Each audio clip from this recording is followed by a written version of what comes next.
Selanjutnya untuk persingkat waktu kami persilakan untuk Ketua F Dr. Iin Kanedes untuk memaparkan. Tepuk tangan dulu.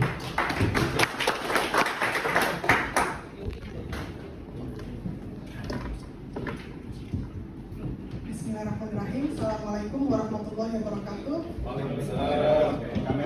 Selamat siang Bapak-Bapak sekalian yang kami hormati, Bapak narasumber kelompok DEF, Bapak Maijen TNI Haji Ahmad Daniel Karmin SEMSI, yang kami hormati Bapak Maijen TNI Purnawirawan Dr. Iputu Sastrawinata SIP MSI, yang kami hormati Bapak Profesor Andrea Hinan Pulungan SHM MTCP, Bapak Banting dan Paping, serta peserta dari kelompok D, E, dan F yang kami banggakan. Pada kesempatan siang hari ini, kelompok F sudah membuat satu produk KKK dengan judul meningkatkan kewaspadaan nasional terhadap bencana alam guna mendukung ketahanan pangan dan air. Ada beberapa yang akan kami sampaikan. Next, ini kelompok F. Next, alur pikir yang kami sampaikan. Next, kemudian latar belakang mengapa kami memilih judul ini adalah Indonesia ini memang negara khatulistiwa dan dianugerahi dengan cuaca yang bagus, tetapi ketika di musim hujan itu biasanya terjadi banjir di mayoritas wilayah Indonesia. Sementara itu ketika musim kemarau maka akan terjadi kemarau yang berkepanjangan. Jadi krisis air atau kelangkaan air ini bisa mengakibatkan ketidakstabilan terutama di dalam produksi pangan dan akhirnya mengarah kepada kurangnya ketahanan pangan di Indonesia. Lalu kita ketahui bersama bahwa faktor geografis, faktor demografis, sosiologis, historis ini memang terkenal bahwa Indonesia ini adalah negara yang sangat rentan terjadinya bencana, baik itu bencana alam, bencana non-alam, bahkan juga bencana sosial.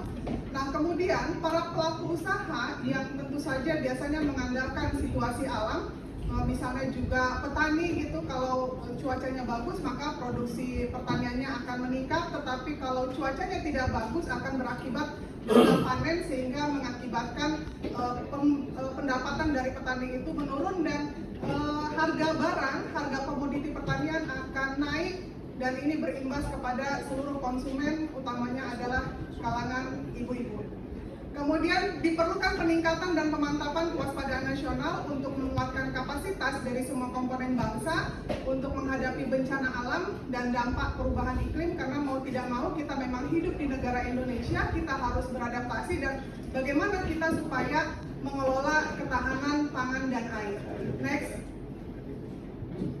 Rumusan masalah yang kami sampaikan adalah bagaimana cara membangun kewaspadaan nasional yang efektif terhadap bencana alam dan perubahan iklim untuk mendukung ketahanan pangan dan air.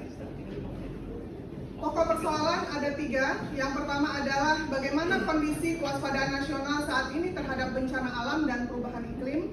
Yang kedua, apa dampak dari kelemahan kewaspadaan nasional terhadap bencana alam dan perubahan iklim terhadap ketahanan pangan dan air. Yang ketiga, apa upaya strategis yang bisa dilakukan untuk membangun kewaspadaan nasional terhadap bencana alam dan perubahan iklim guna mendukung ketahanan pangan dan air. Selanjutnya, di dalam laporan KKK kelompok yang kami serahkan kepada para narasumber, ada maksud, ada tujuan, ada ruang lingkup, sistematika, metode, dan pendekatan. Next. Pengertian bencana ini kami merujuk kepada Undang-Undang Nomor 24 Tahun 2007 tentang penanggulangan bencana, adalah suatu peristiwa atau serangkaian peristiwa yang membahayakan, mengganggu kehidupan serta penghidupan masyarakat, dan bencana ini bisa disebabkan oleh beberapa faktor, diantaranya adalah faktor alam, faktor non-alam, bisa kombinasi antara faktor alam dan non-alam, dan juga bisa karena tindakan manusia. Next. Pengertian ketahanan air dan pangan, yang pertama tentang ketahanan pangan, ini adalah suatu akses yang cukup terhadap makanan bergizi dan aman bagi semua orang. Jadi kami mengambil satu definisi bahwa kalau semua orang mendapatkan makanan yang cukup dan bergizi, maka itu bisa dikatakan sudah mencapai ketahanan pangan. Kemudian ketahanan air. Ketahanan air ini adalah kemampuan dari suatu negara atau wilayah tertentu dalam mempertahankan akses yang aman dan cukup terhadap air bersih untuk keperluan konsumsi, pertanian, industri, ekosistem, dan lain sebagainya. Di suatu diskusi di Metro TV antara Dirjen Sumber Daya Alam, beliau menyampaikan bahwa Indonesia ini sebetulnya airnya itu cukup, tetapi daya tampung yang ada di Indonesia ini kurang. Misalnya irigasi, waduk, situ, danau, dan lain sebagainya itu kurang, sehingga 80% air hujan yang turun ke Indonesia itu langsung mengalir ke laut. Jadi tidak bisa kita tampung secara maksimal. Adapun usaha misalnya untuk bagaimana membuat waduk atau irigasi itu juga terkendala dengan mahalnya biaya untuk membuat satu irigasi atau waduk itu bisa mencapai miliaran. Dan juga kendala lainnya adalah masyarakat tidak serta-merta mau melepas tanahnya untuk dibangun waduk di daerah tersebut. Next. Ada beberapa peraturan perundang-undangan yang kami kutip dalam naskah KKK ini. Yang pertama adalah Undang-Undang tentang Penanggulangan Bencana, kemudian Undang-Undang tentang Pangan, Undang-Undang tentang Sumber Daya Air, dan beberapa peraturan, diantaranya adalah Peraturan Presiden tentang Kebijakan dan Strategi Nasional Pengelolaan Bencana Alam, dan Peraturan Pemerintah tentang Penyelenggaraan Perlindungan dan Pengelolaan Lingkungan Hidup. Selanjutnya, next. Ada beberapa data dan fakta di Indonesia tentang bencana alam. Ini kami kutip dari bnpb.go.id. Dari rentang waktu 2015 sampai 2024, ini data kemarin kami akses, artinya sudah 9 tahun terakhir. Data ini menunjukkan Indonesia itu pernah terjadi banjir sebanyak 7.887 kejadian, kemudian tanah longsor sebanyak 7.032 kejadian, banjir dan bersama-sama dengan tanah longsor sebanyak 215, terjadi abrasi di Indonesia 248 kasus, ada puting beliung sebanyak 8.067 kasus, kemudian kekeringan yang terjadi di wilayah Indonesia 404 kejadian, kebakaran hutan dan lahan juga sangat tinggi, sekitar 4.727 kasus, gempa bumi kemarin juga mungkin Bapak-Bapak merasakan, termasuk dalam 340 kasus, lalu tsunami itu ada 7 peristiwa di Indonesia, dan tsunami bersama-sama dengan gempa bumi ada 6 kejadian, dan terakhir letusan gunung api ada 127 peristiwa. Artinya dari data statistik ini 9 tahun terakhir ini cukup tinggi sekali terjadi bencana di Indonesia, dan ini membutuhkan satu penanganan sendiri supaya kita selalu meningkatkan kewaspadaan nasional terhadap bencana-bencana alam yang terjadi di Indonesia. Next. Data dan fakta selanjutnya terkait pangan dan air. Ini produksi padi nasional, karena memang di Indonesia ini mayoritas makanan pokoknya adalah beras. Jadi yang menjadi indikasinya adalah padi ya, dalam bentuk gabah kering giling. Ini trennya fluktuatif antara periode 2018 sampai 2021. Kemudian kami juga menyajikan data tentang rata-rata pengeluaran per kapita untuk bahan makanan Indonesia, menunjukkan kenaikan 3,25% dibandingkan tahun 2020. Kemudian ada angka ketidakcukupan konsumsi pangan juga meningkat dari 8,34% tahun 2020 menjadi 8,49% pada tahun 2021. Kemudian banyak sekali data yang kami sampaikan, diantaranya berdasarkan GFSI, Indonesia ini menempati urutan ke-69 dari 113 negara di dunia. Ini data tahun 2021, skornya 59,2. Jadi pencapaian ini menempatkan Indonesia pada posisi 13 di kawasan Asia Pasifik. Next. Kerangka teoritis, kami menyampaikan 3 teori. Yang pertama adalah teori pembangunan berkelanjutan, teori manajemen bencana, dan teori kebijakan publik. Lingkungan strategis, ada 3 lingkungan. Pertama, lingkungan global. Jadi kita menyadari bahwa dinamika global saat ini menuntut kerjasama lintas batas. Jadi untuk kewaspadaan nasional mendukung ketahanan pangan dan air ini, kita tidak hanya bisa melakukan sendiri, tetapi juga kita harus kerjasama dengan berbagai pihak. Terutama tantangan kompleksnya ini melintasi negara-negara dan wilayah. apalagi di Indonesia ini kan berbatasan langsung dengan negara tetangga seperti misalnya Malaysia, Brunei, dan negara lainnya. Kemudian dari regional, perlu pemahaman lingkungan yang strategis termasuk faktor geografis dan dinamika kawasan ini supaya kita bisa menentukan satu kebijakan luar negeri dan keamanannya.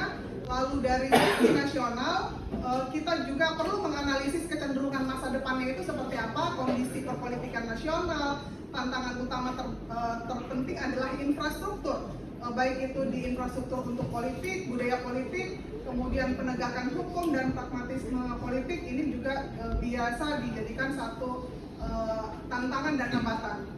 Next. Faktor yang mempengaruhi kondisi existing sumber daya air, yang pertama secara alami Indonesia ini memiliki 421 cekungan air tanah, jadi potensi air tanah kita ini sebetulnya cukup bagus, ada 300 miliar meter kubik, namun infrastruktur yang memanfaatkan potensi ini masih terbatas seperti yang saya sampaikan. Dari curah hujan yang cukup tinggi di Indonesia itu hanya sekitar 15% yang bisa ditampung, 75 sampai 85% itu langsung mengalir ke air laut, sehingga ketika terjadi kemarau ya udah kekeringan gitu. Padahal ketika hujan itu kalau daya tampungnya cukup memadai, maka ketika kemarau itu bisa kita distribusikan, atau misalnya wilayah-wilayah yang kekeringan bisa kita kirim berupa misalnya air galon, mungkin di wilayah-wilayah timur. 3-5 menit lagi. Oke, secara antropologis, pertumbuhan penduduk, penggunaan air, dan lain sebagainya, mungkin kita juga ketika menggunakan air di rumah, keran selalu terbuka, padahal air itu juga bisa kita hemat. Secara manajerial, infrastruktur sumber daya air ini masih belum memadai. Next. Upaya mitigasi ketahanan pangan dan air terhadap perubahan iklim nasional, ada 4 macam upaya yang kami tawarkan, misalnya mitigasi perubahan iklim harus melibatkan berbagai sektor seperti energi, pertanian, kehutanan, kelautan, dan kebijakan pangan nasional yang mencakup pengembangan benih unggul adaptif ini perlu juga kita kembangkan lebih lanjut. Next. Upaya strategis membangun kewaspadaan nasional yang pertama adalah pengembangan sistem pemantauan dan peringatan dini, kemudian penguatan infrastruktur kritis, pendidikan dan pelatihan ini tetap perlu dilakukan. Apalagi sekarang kita punya BNPB yang mereka memang selalu melakukan pendidikan. Kemudian pengembangan teknologi adaptasi dan mitigasi serta kerjasama antar lembaga. Next. Ini kesimpulannya, kita perlu konsisten dalam kebijakan dan program-program kewaspadaan nasional. Kemudian perlu peningkatan kewaspadaan nasional terhadap bencana alam. Lalu yang ketiga, evaluasi keberlanjutan. Kita perlu mengevaluasi, kalau dia efektif kita lanjutkan, kalau kurang kondusif, kurang efektif, maka kita evaluasi dan carikan solusi yang terbaik. Kemudian yang keempat, memperkuat kewaspadaan nasional terhadap bencana alam dan menjaga ketahanan pangan serta air. Ini perlu langkah-langkah strategis, misalnya memperkuat kolaborasi antar lembaga pemerintah. Jadi tidak hanya kita bebankan kepada BNPB saja, tetapi kita perlu melibatkan lembaga swasta dan juga melibatkan masyarakat sipil, termasuk diantaranya ormas. Next. Rekomendasi yang kami sampaikan dari kelompok F, bahwa dalam menghadapi tantangan kewaspadaan nasional terhadap bencana alam, ada beberapa langkah konkret yang diperlukan. Yang pertama adalah mencakup edukasi masyarakat. Masyarakat kita perlu diberi pendidikan tentang penyadaran resiko terjadinya bencana alam. Ketika terjadi tsunami, akhirnya pemerintah membahas undang-undang sehingga muncullah undang-undang tentang penanggulangan bencana alam. Kemudian di semua titik poin di gedung-gedung, kalau bapak-bapak perhatikan ya, baik itu di perkantoran, di sarana-prasarana umum, itu sudah ada titik-titik misalnya tempat evakuasi ketika misalnya terjadi gempa atau ada info misalnya kalau terjadi tsunami, maka diberi arah kemana titik kumpul masanya. Kemudian kolaborasi lintas sektor untuk memanfaatkan sumber daya keahlian yang ada, lalu melakukan evaluasi, melakukan penyesuaian keberlanjutan terhadap program kewaspadaan nasional, dan melakukan revitalisasi sektor pertanian, baik itu perlindungan ekosistem dari sumber daya air, kebijakan yang memastikan akses inklusif dan berkelanjutan, ini juga perlu kita lakukan untuk memperkuat kewaspadaan nasional terhadap bencana alam. Next. Ya, ini kami mendukung program ketahanan pangan dan air kelompok F. Terima kasih atas perhatiannya. Assalamualaikum warahmatullahi wabarakatuh. Waalaikumsalam warahmatullahi wabarakatuh.